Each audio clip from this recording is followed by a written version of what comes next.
2:53 p.m. on Thursday, the 26th of October, 2017, I think. And it's back.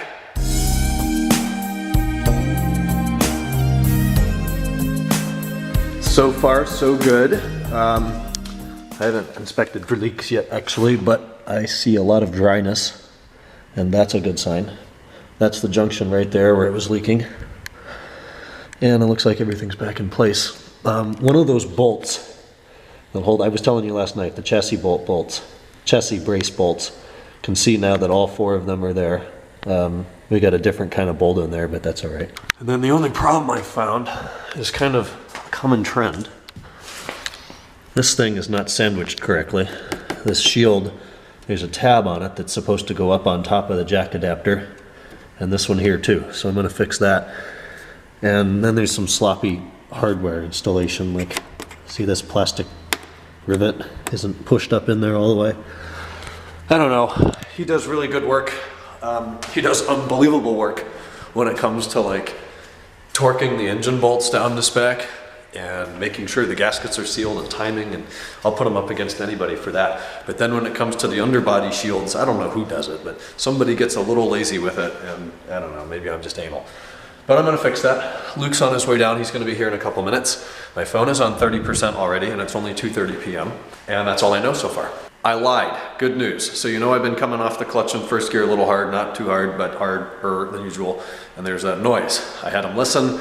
They thought it was an output shaft in the transmission. Everything else seemed fine. If it were an output shaft in the transmission, I would need to replace or rebuild the transmission. It's exceedingly expensive.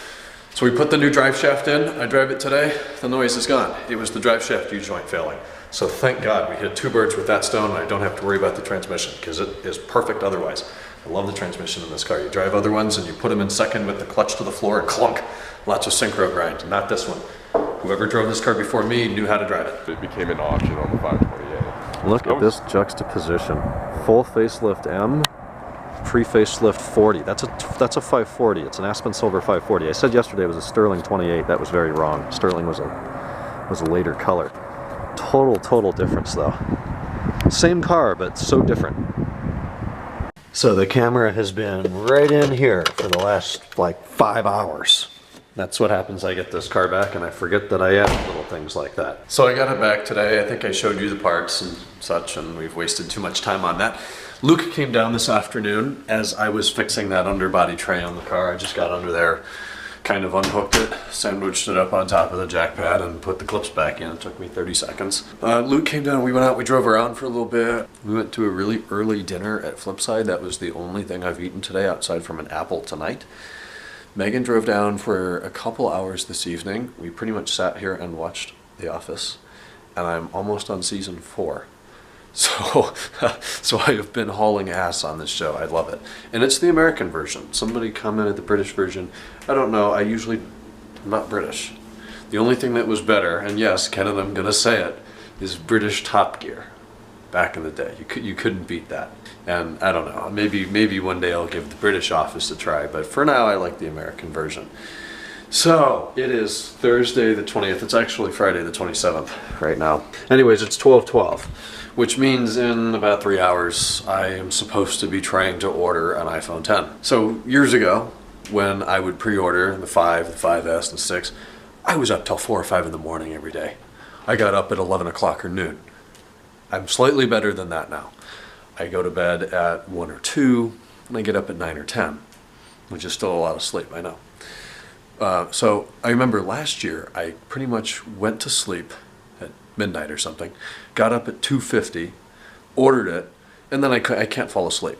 I have a switch. I'm either on or I'm off, and I can only adjust that switch twice a day. I can't just nap for 3 hours and then get up and be productive and then go sleep for 4 more hours. I cannot do that. Once I go to sleep, regardless of how long it's been, once I wake up again, I am now in an awake cycle.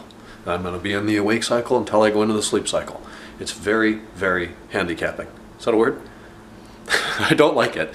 But anyways, I'm pretty much going to have to stay up. So I think I'm either going to go out and like Z6 my freaking wheels or something to keep my mind busy. Or I'm going to watch 5 more seasons of The Office. So I'm not quite sure yet, but I do plan on ordering that. In the meantime though, I'm going to wrap up this video. I'm going to edit this together. I'm going to upload that. That'll take some time. Maybe I'll start tomorrow's tonight. I have very low expectations for the pre-order. We've heard nothing for months, but how bad the supply is going to be in the beginning. You know, they're figuring tens of millions of sales and they only have millions of products or something like that. So it's extremely unlikely that I'm able to get my hands on this device within even the next 60 days. But I'm still going to try. I have to try. I've had every iPhone since the 4, so we're going to give it a shot. And you'll find out tomorrow how I fare. With that, we'll talk on Friday. Good night.